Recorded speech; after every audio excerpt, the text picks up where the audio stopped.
Yo, what's up, folks? It's time. Me and Zero are getting ready to break down this new show, The Baby, which the first episode is already available on HBO. Next day, HBO Max. It's really called The Baby. There's a joke to this. We'll probably tell you at some point during our reviews of each of these episodes. It is a limited series. It is only 8 episodes. It's releasing every Sunday on HBO, 30 minutes each. The genre is horror, a little bit of comedy. I like to call it that realistic horror subgenre. And we'll get into all of that. But as I said, myself and Zero will be here to break down each of these episodes. And you can catch those recaps after the episode airs. So the first episode is already out, which is titled The Arrival. So we're going to just quickly talk about that, and then we're going to deep dive into episode 2. But before we get into that, Zero, what's your overall thoughts and impressions about this series? You know, I consider you to be my resident horror guru. Also, I should give a shout out to the podcast, The Bloody Massacre. Check that out on all audio platforms. One of your hosts there. But yeah, what's your overall thoughts? Because, you know, I can't talk horror. I can't do horror. I can't even look at horror unless I'm consulting you. Oh, please. Well, always honored to come on for a full series with you, something like this. I didn't know about The Baby until you brought it to my attention.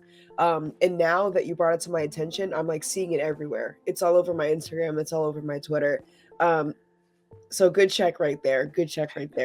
I didn't know anything about the series going in.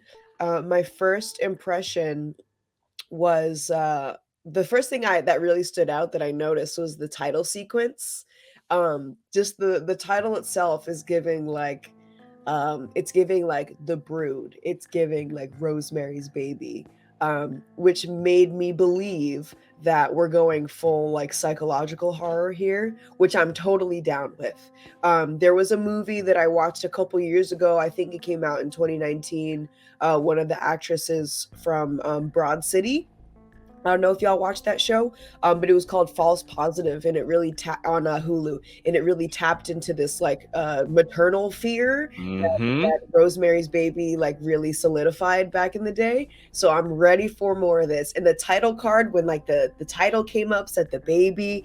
After that very intense opening, I was like, just let's go. I'm glad you brought up False Positives, because another example, because that was one of my examples too, in terms of folks understanding like the identity or subgenre, or how would you kind of classify this into other properties most may have seen.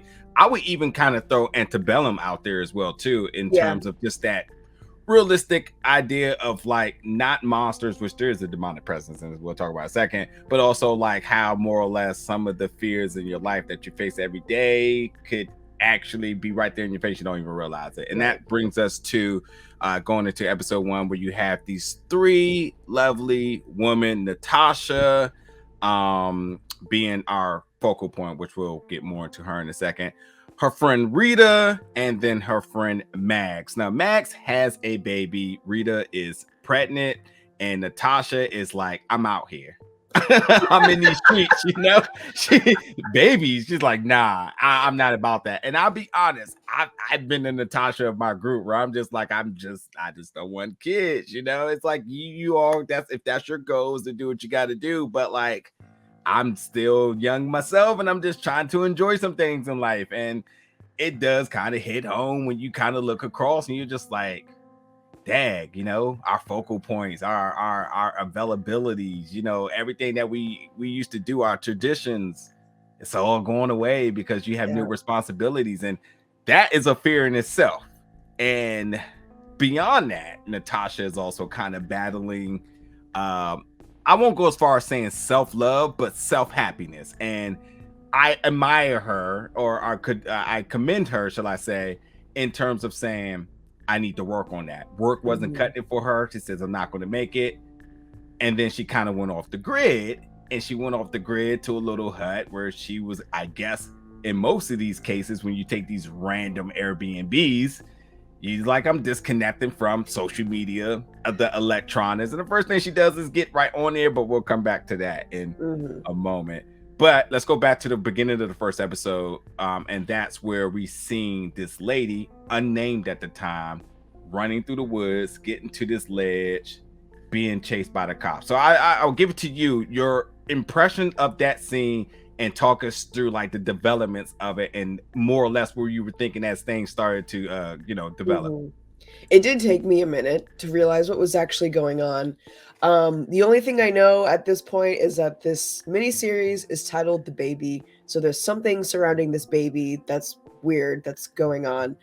So the first image that we see is this woman, and she's like wearing a yellow raincoat. She's running through the woods being chased by police with a bag in her hand. Um, and so I'm thinking she did something, or she, something just happened and she's fleeing the scene. Um, but what we come to learn is that in the bag is the baby. And once it seemed like the police officers who were chasing the woman in the yellow raincoat knew, like low key knew, that there was something important in that bag, because they did ask her to unzip it, which then Mhm. reveals the baby. And then you go, oh, there's something happening with this child here. And Mhm. then the dramatic moment, the title card comes. Old girl with the, or let's call her Coraline right now because she's unnamed, falls off the edge of the cliff, Yeah. which comes a little full circle later, and that's when really the story begins. And it's really just leave. I mean, no pun intended, cliffhanger, if you will. Yeah, and I thought it was dope that you brought up that, like, there seems to be like a mystery aspect to this, and right, with the title being the baby, all your antennas are up for some baby going to be doing something. Yeah. And yes, and when you're starting off an episode where you're kind of jumping right into the midst of whatever you want to call that, action or the stakes or the drama, whatever it may be, you're starting to get suspicious as to like what's happening. What did she do? Who is this? When is it going to be addressed? And then, like you said, the fact that then the baby is right there, we're just like, what in the world is going on with the Mhm. baby? Um, and the fact that like she backs herself off the edge because the baby is approaching her, not the Right, cops, which not was the key. police, the Yeah. baby. Yeah, yeah, yeah, that was something. And you know what else? Um, there's this recurring, um, I guess we can call it a theme song, sure. But there's like this, like indigenous throat singing that Yes. reappears every time something really intense is happening. And the first time you hear it is when this first woman is running through the woods holding the baby in her arms. And it's first, it just seems like gasping for breath, like desperation almost. Hmm. Then it becomes a theme. And I mean, I don't know anything about indigenous throat singing. I just know that it's kind of a skill and it's kind of difficult to do. And it has a Yeah. lot of cultural and spiritual weight to it, Hmm. which also kind of made me believe maybe the second or third time that theme came back into play when something was happening with the baby, that maybe this is a supernatural or demonic or something that came out of, uh, decades of cultural storytelling, or I don't know, something like that. It could really go anywhere, but the Right. theme is something that stick with me, that I will have to like keep an ear out later, because maybe Yeah. that could have us like give us clues to piecing this puzzle together. Right. Yeah. Right. And when we get to episode 2, I'm glad you picked that up. And I gotta say, like, it's super chilling. Every single time that it was played, that sort of tone or melody, whatever you may be, I definitely was just automatically creeped out. I mean, it creates another layer of atmospheric horror to me, in the sense that wasn't there initially. Like, Mhm. that melody just makes things different just by being played. And when you then, like you said, when you start thinking about the importance of what it may mean, I think, and we got a little bit more clues, I think, in the second episode. So Mhm. there's that. Now, a couple of things I just want to kind of address with the first episode before we get into the second one is that, as I said, kind of having the investigative lens on, when she pulls up to this, we'll call it the Airbnb, it's clear that it's the same cliff. Because typically when you see cliffs, you just automatically think it's water, but we did get that sort of aerial view where we saw like, oh, there's land down there too. So she's definitely going to go down. If she goes down there, she's died. They were on the other end, we're like, well, that baby's definitely dead and whatnot. And that Yeah. was just kind of that till we came back around to it. But then we kind of seen how that played out, where she saw the lady unknown named at the time fall down and she catches the baby. The symbolic factor, which symbolic is probably going to be the word I use the most in all of these reviews, is that you ever hear that sort of saying of like, it just kind of happened, it just kind of fell in my hands, It and fell into my lap. Like yep, literally fell into her lap. yep, and like, it's not a reach, because even in when she was being, so we say, questioned, and when being brought in by the police, it stated like, so you're saying that you had your hands out like this and it just fell in your hand? It was just like, yeah, that's kind of how that happened. Exactly how it happened, actually. So this is when they start to go down the investigation of the girl who committed suicide here, and they're questioning her and her involvement and so on. And this is when we start to understand more and more what this baby capabilities are, but yet, so we say, desires of a host. Because ooh, yeah, I but like then that. we're going there because like it needs to be very much clear to understand that this is a woman who did not desire to be a mother. I think she just completely despised it by her conversations with her friend Max, and now that she is a mother, because that's the title being thrown around, she may have feared motherhood, but here motherhood is, because motherhood chose her, the baby chose her. And as a male, I don't understand sort of say that fear sort of say of those type of words being thrown around, and I've heard them and whatnot, but to kind of like understand what it actually means, I can never know. But by looking through this character through that lens, we see that every single time that anyone mentions that and that responsibility, or even just that title minus responsibility, there's just an instant bit of fear in her face, like, oh shit, it's here. Like, I'm a mother. I didn't know it was happening. Like, and without the conception part of this, is still like, I didn't realize that like this resulted to this. Like, I just tried to save this baby, and oh my god, I'm now a mother. Now look where that landed me. Yeah, that's what you get for trying to do the right thing, I guess. Yeah, it's exactly. So this is where I really was excited in watching the first episode, where I could not wait to talk to you about it. Tell me and explain to us, viewers and myself, what you made of the jail scene when she had the dream. Oh my god, how creepy was that? First, I thought it was legit. Yes. Oh. Usually you can tell when like there's like a dream sequence going on.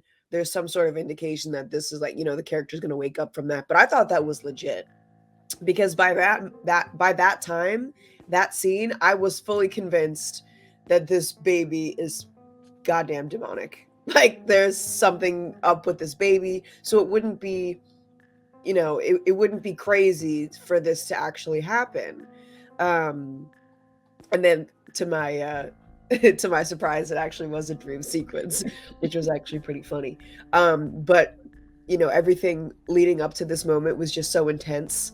I was like, well, yeah, duh. I mean, it's a demon, definitely.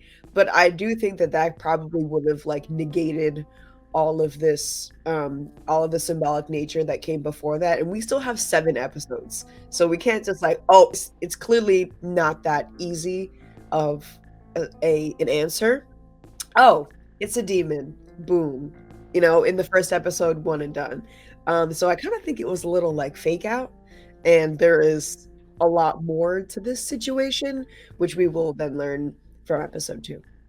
Do you think, because it was a dream, do you think that that's like the subconscious catching up to her fear of what motherhood was? And you're right, because you're bringing up a very important point. It is very easy, including myself, to slap the label on demon, or is it just more of her subconscious playing her mind on her, these tricks in her mind of like, the evil of what motherhood is, and she Mhm. sees the reality where they're just like, listen, we're going to keep you overnight because we have more questions. Oh wait, the baby can't, it won't stop crying. Here you go. Like, fuck your sleep, like you gotta handle this right now. So do you think it's a sort of, and to kind of go down that psychological path, do you think that's sort of an element that they're trying to imply here? I think that maybe a pretty decent point that could come from this scene is, all right, so she has this dream sequence and she looks down, she's breastfeeding the baby and she looks down and it has got like a demon face or whatever. That could be very honestly what a lot of young people view motherhood as like, oh, I just got this demon baby and it's terrifying and all it does is scream and cry and like fucking bites you or whatever, but it's really it's a much different horror than that. It's not just flat out, oh, the baby's a demon, it's scary, the things that it does scares me. It's actually a kind of like a deeper fear than that. That would be just the easy way out, really. If you just have Mm. a demon in your hands, you can, I mean, however the hell you want to deal with the demon, I don't know. But it's a different level. Like Yeah. it's more rooted in in yourself as a woman physically. It's more rooted in the way that your brain works. It could be playing brain games with you. It can change the way that you feel about things. It's not just this entity is scary. It's more, which is what a lot of young people would think parenting is. It's more like this whole situation can break you. Not just the this one thing itself. It's the whole package, Yeah. which is kind of maybe what I was getting when she snapped out of it. It's not that easy. It's not like this is the root of all my problems. It's the whole nine. You know what I'm saying? Well said. Absolutely. And like, to me, like, because I always expect you to bring your A game, so I knew you was going to just blow me away with that. That's why I wanted to focus on that scene. Because, like, for me, I thought kind of simple at first. I said, like, well, she's in jail, which is already considered a hell, but like, this was literally her true embodiment of living hell, being not only in jail but a baby, because she despised it, something she never wanted, and now she is. And like I said, it's sort of the idea that, like, the baby chose her to be the parent. As I said, motherhood ain't something you choose. Mhm. And with the baby now allowing her to what's the proper term for milking? I forgot it that quick. um Breastfeeding? for breastfeeding, there's a word about her, whatever the word is, for her breast Uh-huh. being able to milk or whatever. There's a term, whatever. But the fact that she's able to breastfeed, she's kind of like, oh well, here you go. And I think these are like very quick, instant, like, reservations that some women may have in terms of, Uh-huh. like, well, this is what it means to be a mother. And let's not also forget that latching is another fear of the women who wants to breastfeed, but it don't instantly happen. She's like, oh well, there we go, I guess it happened. Then the baby decided that milk wasn't all it wanted and it was blood, and bada boom, she wakes up out of it, like, all right. There's that. So so crazy first episode. Just two other things I want to talk about the first episode, then we can bounce to the second one. This statement that the cop made, where the cop was like, so you saying that you've never seen a baby before? She's like, no. She said, Oh I've yeah. never seen this This baby. baby. I said, literally, I know that's going to sound funny as hell, but that's literally me, in complete denial of avoiding parenthood. I was just like, I've never seen a baby before in my life. In That my they life. don't exist. They don't exist. So whoever wrote that line in the script, man, that was fantastic. I could Yeah. not stop laughing. It Mhm. was hilarious. So There's a lot of good one-liners here in yes. this show so far. It's not like outwardly, I mean, it is horror comedy, right? Yeah. But it's the theme and the plot is like I mean, I guess if you take a couple big steps back, it is a little funny. Yeah. But like you said in the beginning of our recording, this is like that sweet spot of like real life horror. I mean, obviously it's exaggerated, Mhm. um, but this is something that people fear on the daily. Like this motherhood, this shit is really scary. Yeah. Same with like, the invisible man, like abusive relationships are real. and they Mhm. might not be like physically invisible, but that's something that people deal with on the daily. So it hits a sweet spot.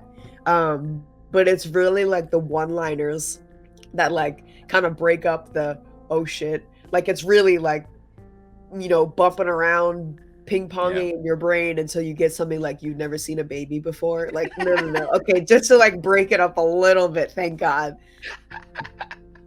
I think I love British television. And this is just I think this is just the tip of the iceberg in terms of the horror elements, the gore. I think will be Oh definitely my coming. God. British television's brutal, and I think American comedy is a certain style and delivered a certain way. And I think this is just that very, and which is what I type of the humor I like, the very British style, very one may say unconventional, but I like the sarcastic Yeah. delivery, and A whether little you get it, dry. yeah, a little dry, like you get it, you get it. If you don't, and you're not mad that you didn't do it. Yeah.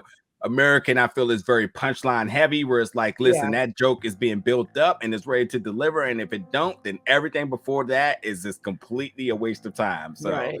just a little bit of a difference. So, but let's focus on the end of this episode. Then let's get to the end, because it's very important. Because the ending of this episode, we see Natasha released from jail, basically, and getting back to her house, and said, "Well, that life is good until the door gets the knocking, and then there is a baby at her doorstep without an explanation." So it's important to break this down, because this is where we start to now build the profile of the baby. This is why we have to assume that the baby is haunted before we even get into episode 2, Hell yeah. because If you had like any inkling of like, say you were just like an extreme gaslighter, and this whole time watching this episode, you're just like, no, she's exaggerating. Like the baby's fine. She's just scared of motherhood. And then a baby shows up. She probably drove like, I don't know, let's say like 30, 40 miles from that wherever the hell she was before. And this baby in the same laundry basket just turns up, same outfit. How would the baby know her address? Like, come on. Like, it's solidified now. We're dealing with something, absolutely. you know?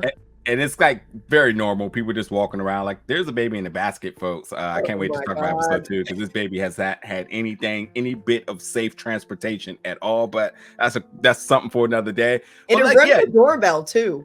yes. This little bastard ringing doorbells out here. But like, yeah, you have to kind of look at it from a paranormal Mhm. through a paranormal lens. This is definitely a paranormal entity, to the fact that, like, I bring up the word again in vessel, that you has connected to the host of Natasha. Mhm. I love Paranormal Activities, one of my favorite movies. And like, this is, if you just haven't seen anything else and that's the only thing you've ever seen, this is the case of Toby, who decides that, like, there's a kid I want, that's me. Instead, this is being done sort of the reverse way, where like the baby's like, there's a parent I want, and that's what I'm Yep. going to have.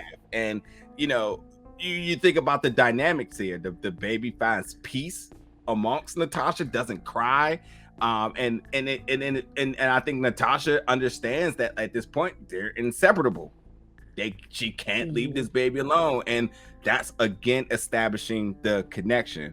And that's important, because again, when talking supernatural and whatnot, these are the things that you start kind of identifying and classifying and understand, like, what are we dealing with here? This little big eye cute deep non-Asian baby that is just all of a sudden transporting and teleporting wherever it wants and however it wants, and ringing doorbells at that. Like, she's with his big ass head and just do whatever it wants to do.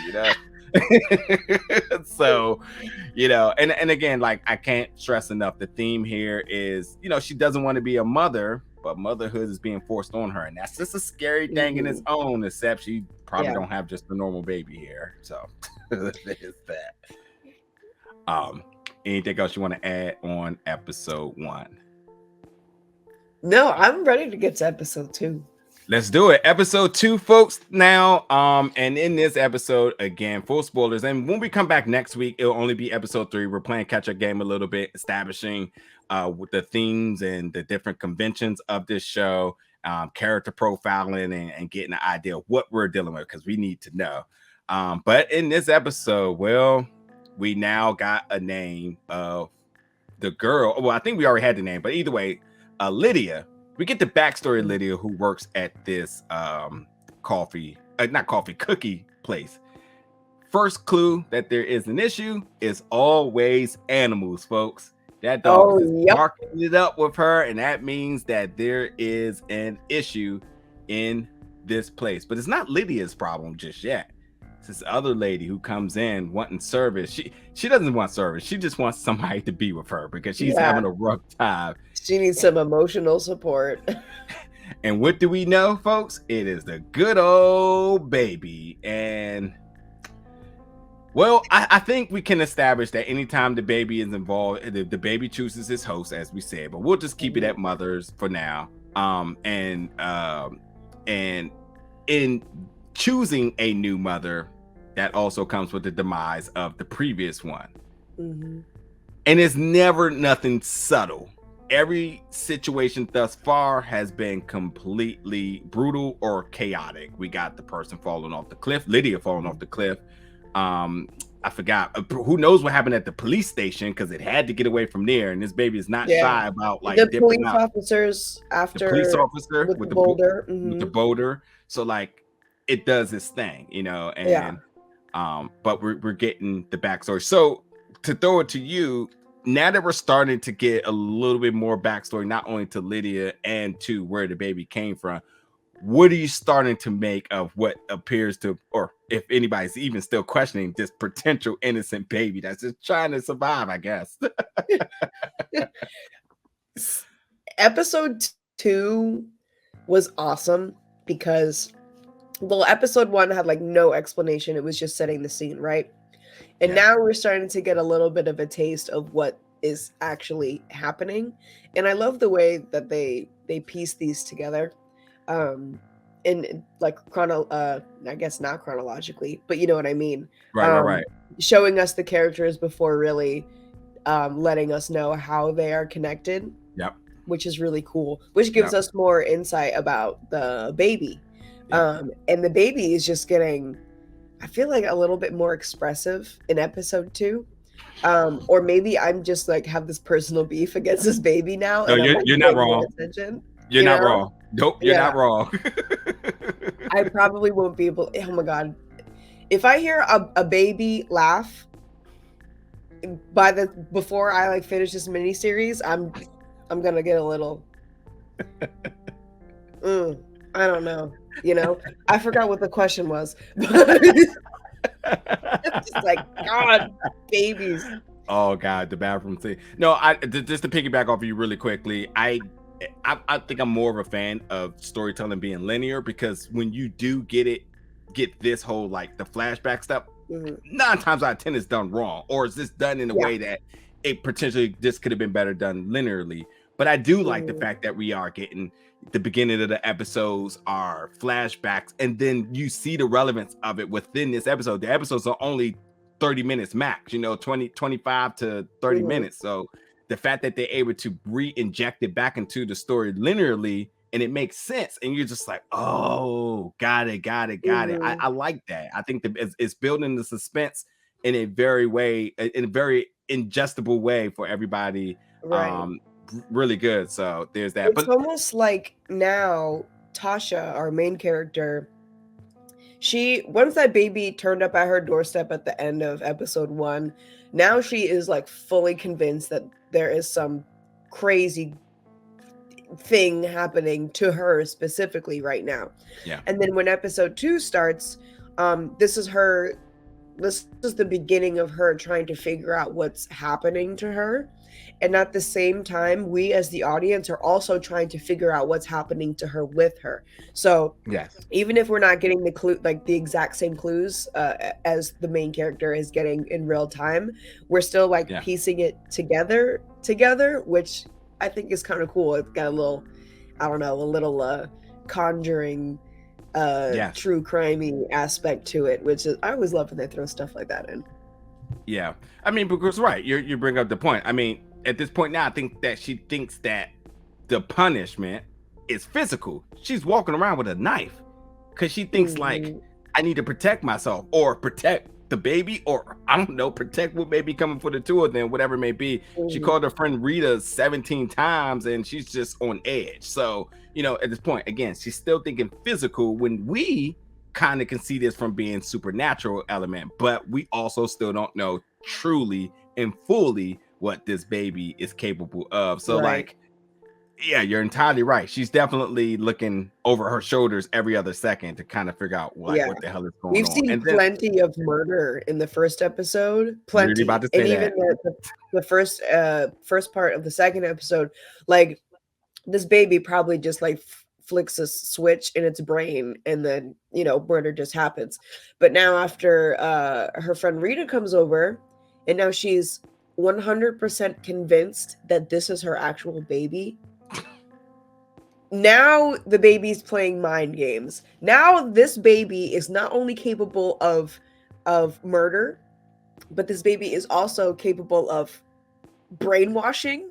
Yeah. Like, where the hell is this going? So now this Yeah. is like a threat on multiple fronts, and it's really giving that one scene when her friend comes over, and is offering, like, you look like you need a break, like I can take the baby for a walk if you need to, and she's like, when was I pregnant? I don't have a baby. First of all, this baby is white with blue eyes. Like I don't like I don't know why you'd be convinced that this is my baby.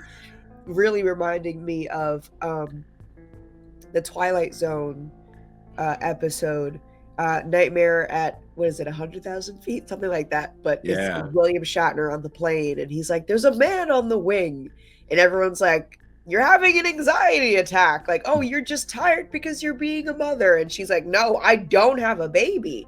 That is like, see, now is where really this psychological horror is really coming in, Yeah. because from every angle she's being told that this is your baby, you're being exhausted from being a mother. She goes to the coffee shop and the guy's like, "Oh, nice baby. Oh, my cousin's baby came out kind of white too, so it's fine, not seeing anything wrong with this." And I'm wondering at this point, like, when Tasha will actually break. I think that could be determined at the end, possibly. And like you're nailing a lot of good points because, like, yes, there is a very sense of normacy going on from every person on the outside. Because whether you have somebody like Rita who is fully embracing wanting to be a mother, probably has some prior experience or whatnot, and then you have the other folks that's interacting with, like, hey, these things kind of happen, and I think that's where like you take the demonic and the paranormal aspect out of this and say, well, the realism is that these things also happen. Like this, let's call it what it is. This is a single mother who's now at home with a baby and not having no clue what to do next. It's the That's idea, scary. like, yeah, it's scary. She's just like, yo, 1 minute I didn't have this, the next minute I do. What Hmm. do I do? And the baby is this innocent, is making his little baby noises, and she obviously is a human, so she still recognizes it as a baby, even though she calls Hmm. it at times. But that's a good problem for another day. And even with Auntie Rita coming over to kind of insert their presence, I mean, we all have heard about those grandmoms and moms and aunties that are coming over trying to rule authority and state their presence and Hmm. claim. And you see her going to protective mode like a mother is just like, Hmm. yeah, you're doing too much. I got this. Even though she Yeah. has no clue what she's doing. Tell me you've never heard that before. Or the ones like, Hmm. I got this, but they don't know what she's doing. So like You the know real what? I'm sorry to cut you off. I want to make go a for it. point before I forget. So that scene, I did get this idea that you just mentioned, but not from that scene. So from this scene, when Rita is over and she is like persistent on taking the baby out, like, "Let me give you a break. You look like you're tripping. Let me take care of the baby." I felt like, and I could be wrong, or this could be like no clear answer, but I felt like Tasha was really trying to protect Rita because she's seen countless people die at the not hands, but at the fall accident of this baby. I don't know. The baby leaves a trail of death behind it. Yep. And now, who knows if if her good friend were to take the baby, maybe that could be her next. So I did feel like her trying to take the baby back was her way of like trying to protect her from what the baby could potentially do to her. If who knows, if the baby didn't really like her, he could just say like F off and just run her into a hole, like into a pothole somewhere, But I did get this feeling of, when that like motherly instinct kicks in, which, everyone has that. Every human has that paternal instinct. Every animal has that paternal instinct, like I was just watching videos on YouTube the other day of like chickens like messing up hawks, which is like totally backwards, but like you don't fuck with the mother, you know what I'm saying? Yeah. And so I'm gonna skip to the end now. Tasha tries to abandon the baby. She's like, you know what? F this. I'm done. I'm not dealing with this anymore. After she gets a little more clues in her head, and she's like, okay, this is probably something that I can't handle. So I just have to ditch it. I have to walk away. She puts this baby in a field, starts to walk away to abandon the baby. And then she starts hearing the baby's cries. And, she stops, turns around, and she's like, what am I doing? Yeah. And that's that maternal instinct that's like, no, like, I can't be a monster. I can't just do this. That's not something that you're inclined to do as a normal human that feels things. Yeah. And so even though that was probably like not to her best advantage, like at all, to go back and like save this baby, save it, sure, whatever. But I guess it was her heart or her hormones, who the hell knows, made her go back for the baby, which then gave me, the audience, like a huge face palm. But we gotta make it to episode 3, I guess. You're sparking more ideas for me now. As much as we're trying to understand who the baby is, I think we're also going to figure out a lot more of who Natasha is too. Yeah, sure. And that, I think this right here is like a moment of self-discovery. So like that's interesting the most. I can't wait to see how that plays out. Although she did not birth this baby, I think, you can even say that there's traits of like postpartum, the abandonment of the baby, the whole idea of like, I don't claim it. It's not my baby. I don't know what this is doing here. Like, be gone, calling it, are all, signs of, and have been, shall I say, televised signs of, or, so I say cinematic or whatever, film signs of postpartum that I've seen. So, and I know there's could be so many different various ways and traits that how this can go about, but I've seen that portrayal of it.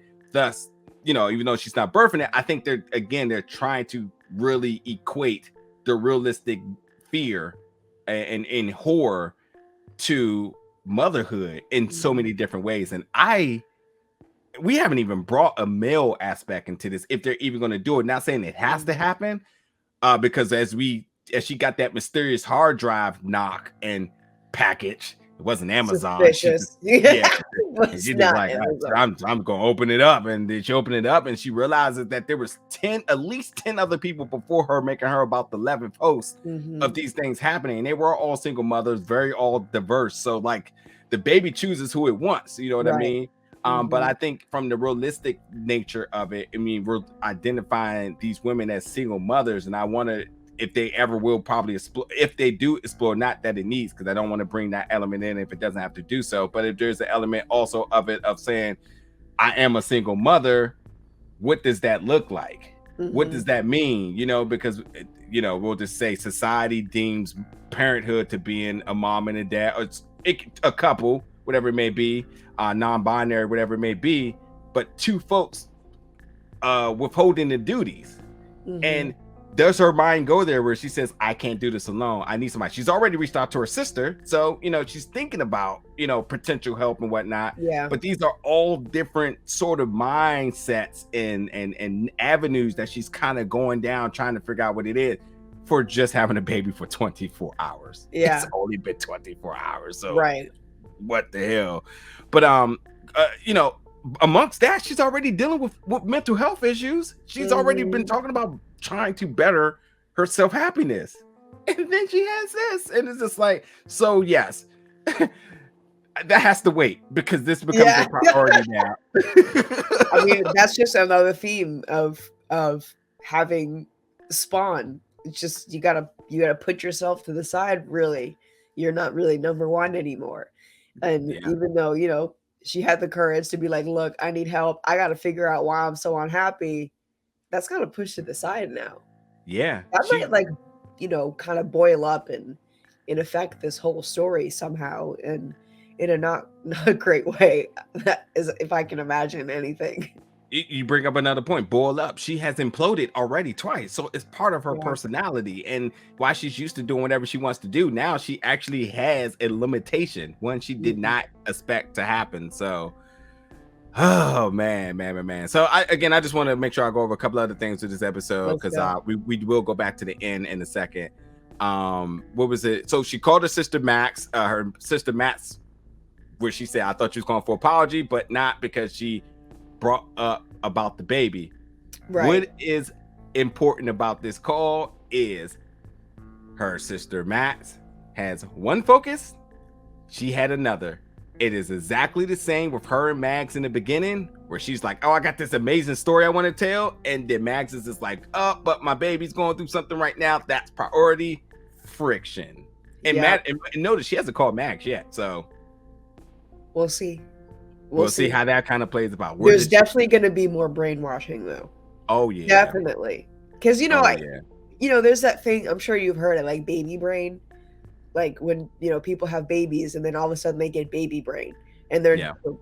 they're either only thinking about the baby, and if it doesn't have to do with the baby, it's just mush because it doesn't have to do with the baby. You have baby Yep. brain. And I mean, I guess that could be a theme, like Rita when she started to become convinced that like this is your baby, like maybe you just have baby brain. Maybe that's the baby trying to brainwash you is like Yeah. kind of a metaphor for baby brain. Who the hell knows? But baby brain is this shit is real, and it is not going to be a nice quality to have for the rest of this conflict. Yeah. Us, any bit of like I said, trying to categorize what the situation is. I mean, if this was a zombie apocalypse, we say it's like, what's the traits of the virus? What makes people turn and whatnot? And my brain kicked in on that note because when we got more information about Lydia, it said that she's been gone for a month. Like after that baby choked, Uh-huh. after that lady choked, Yeah. her and the baby, she dipped and she's been gone for months. She stopped coming to work. She cut off all her friends. First of all, to stop coming to work and cutting off all of her friends is normal. Mm. Priorities is the baby. Yeah. Work. Why you not coming to work? Maternity leave. Yeah. So it's interesting how they kind of played that. But see, like understanding that, like also think about that too. It's only been a month. Like she only got like technically like a month of maternity leave, and that's been like a big thing going on about like Right. how long folks should actually get and whatnot. Like just a month and I'm back. Like that's Uh-huh.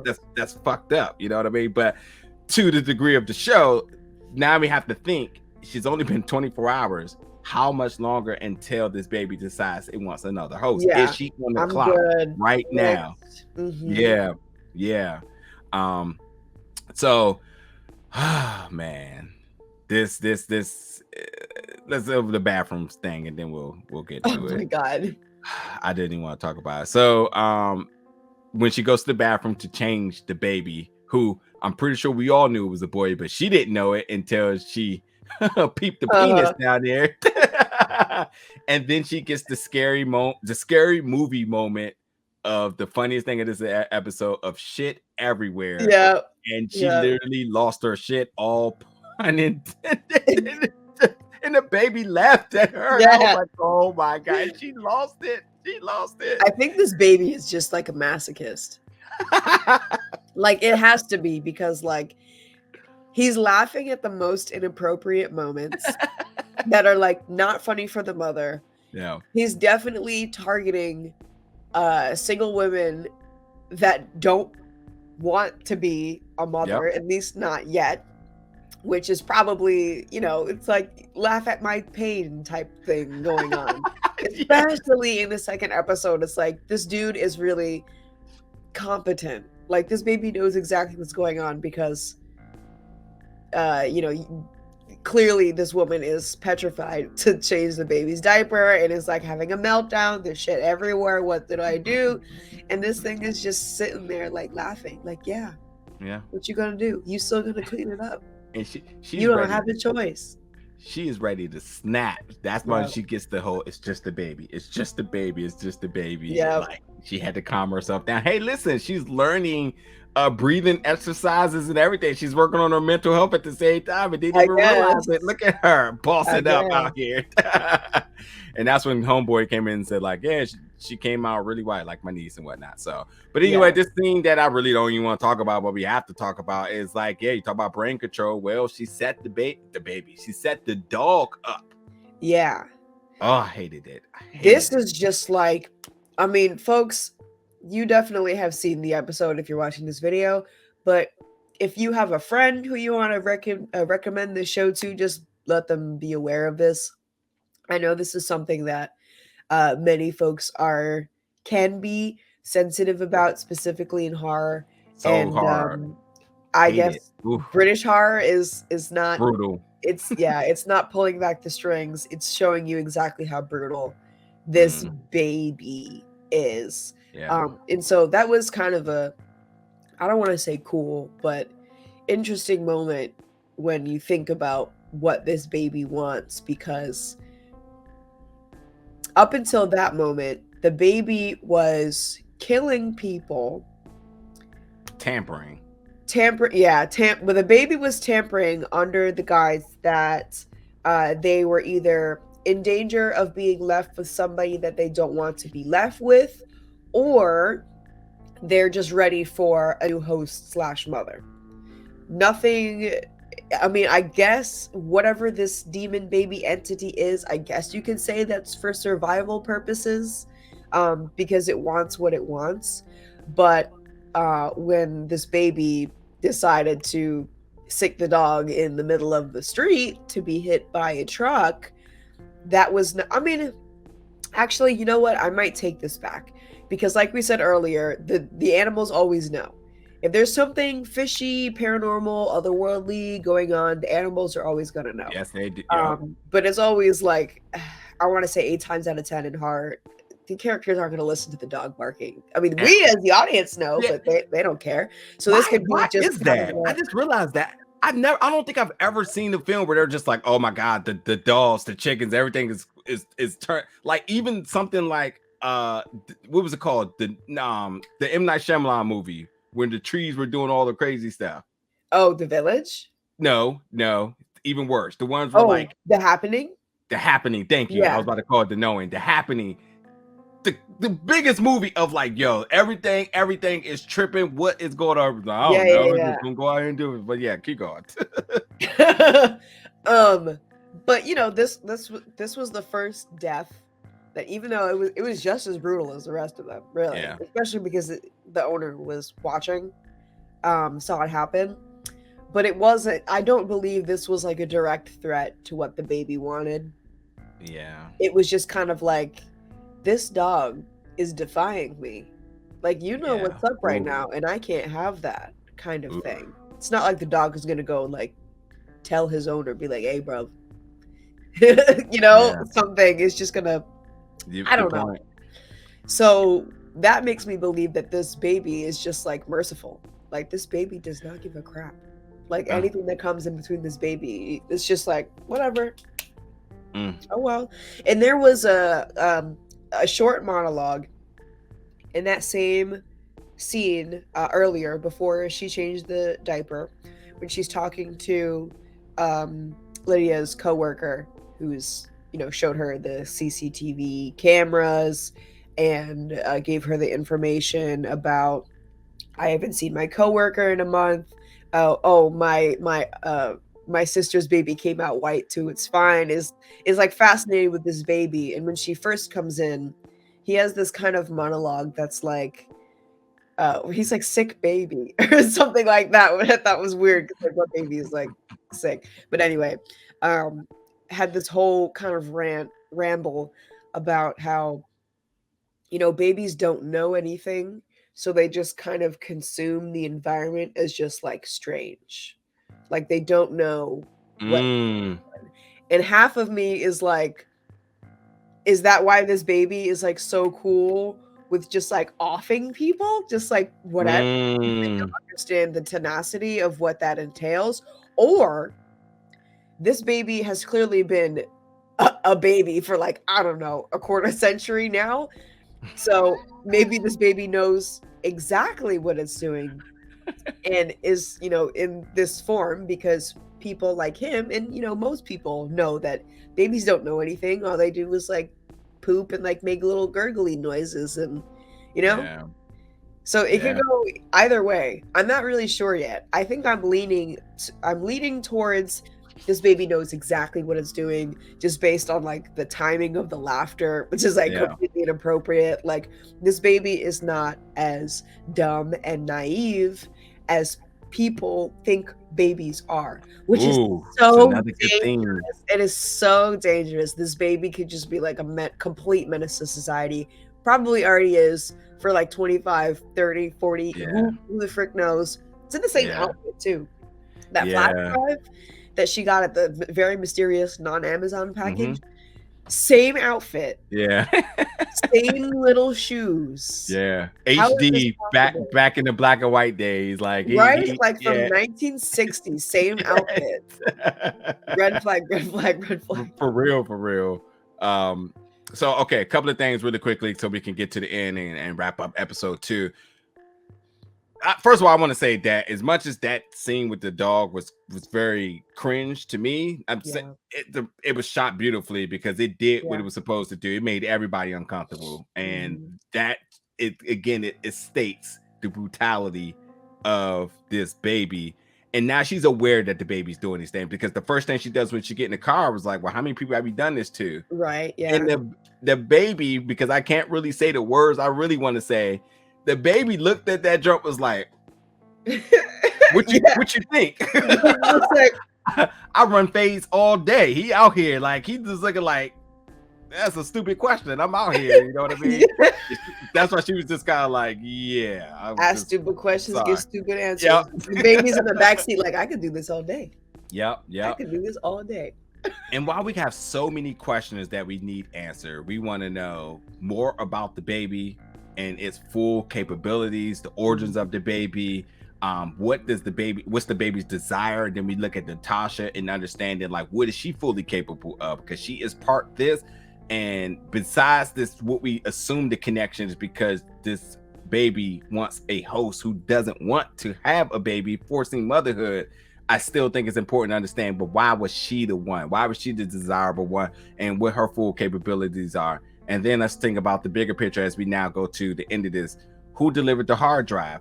Who also has been around for generations to have this data? That's another thing. Who else is Mhm. it? Is there more of these babies? If there's a demonic presence, then there obviously has to be a good to it. How does this Mhm. baby interact with sort of say I don't know, we can go as far as saying relics or remedies or any of that sorts. What is this baby's weakness? The Garlic, garlic, steel, yes. silver, something, anything, please. Exactly. Baby powder. I don't know. And as we see at the end of this episode, I did want to. I just want to ask you one other thing. I think you kind of touched upon it a little bit. Now you touched upon it about the field and her coming to the realization, and you brought up the point that she did call her sister again, but she was like, "Nah, not going to get her Mm, involved in this." Which I think this was more or less to me. I felt like this was her kind of going through. Turning around and the realization that she's alone and anybody else that gets involved with this is just going to take an L. So she just kind of mhm. just turned around, and she, dealing with the panic of losing the baby and crying about it and apologizing, like you emphasize on. But the biggest question is, we had seen earlier when she went to the cookie place that it appeared that there's a person that is following this baby's whereabouts, which she gets snuck up on at the end and hit her with the, well, we need to talk. Oh because she's my been god. following First her. of all, the Freaked the first hell thing out of that me. came to my mind when this happened was the movie Zombieland. That's like rule number 2. Check the back seat. You just gotta check the back seat. She's like in the middle of nowhere dealing with this paranormal, demonic, who the hell knows entity. Yeah, Check your 6. She did not check her 6. Hopped in the car and it's like, well, we need to talk about this baby. yeah, Kind of had me believing maybe she was the one that sent the flash drive to yeah, her. yeah. She was at the cabin when she first pulled up for her very short staycation to figure out her Yeah. head. This Mhm. woman knows something. This woman Yep. definitely knows something. I don't Yeah. know if she's necessarily going to help her because she if she knew about this baby the whole time, kind of seems like she led Tasha into this trap. She said, "Enjoy your stay at the cabin," and then, 2 hours later, this baby just miraculously fell into her arms, and now she pulls up in the back seat of her car. I have a hard time believing that this isn't a setup, but Mm. if it wasn't a setup, then she wouldn't be in the back seat of the car like, "I have some information for you." So, I Yeah. don't know about this character, I really don't. I'm having a hard time, with my foreshadowing Yeah. with my theories, which I usually am pretty good at. I Yeah. can't read this one.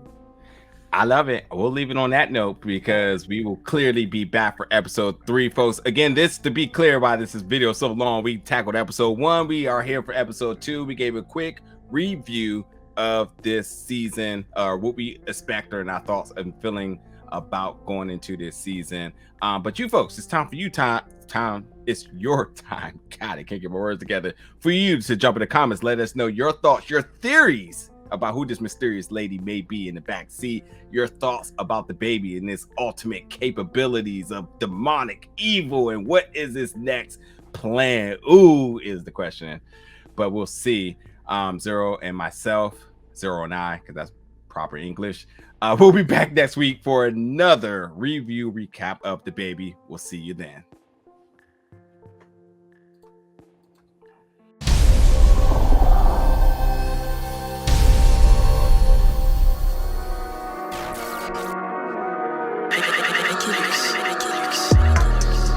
Big old bell.